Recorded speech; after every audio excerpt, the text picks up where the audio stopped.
Ну, еще один музыкальный подарок специально для жениха и невесты. Ben bilirim siz gagavuşanlırsınız.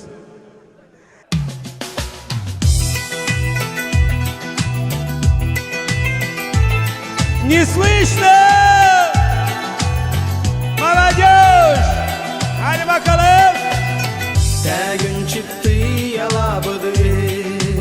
İşi derin. Çiçek kaçması kısaldı. Bravo! Kefli yediler kokudan. Sevdanın yerinde güller. Gün çıktı yalabadı. Çiçek kaçması kısaldı.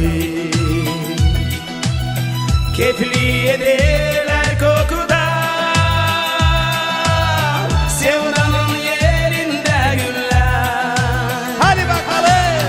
Biraz sat sen beni seversin. Bravo!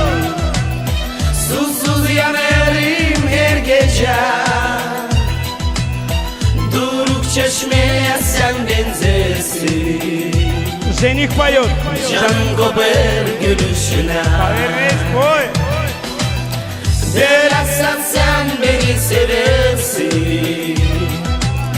Susuz yanarım her gece.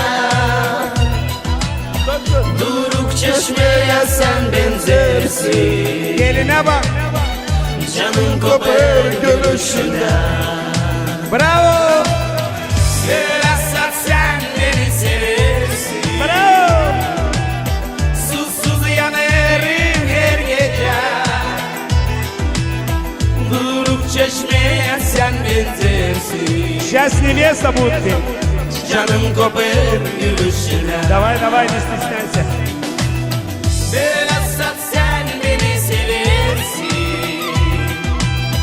Susuz yanarım her gece.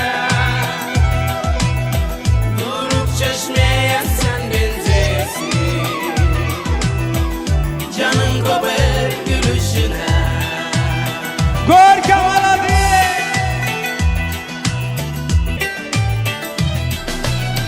Biraz sat sen beni seversin.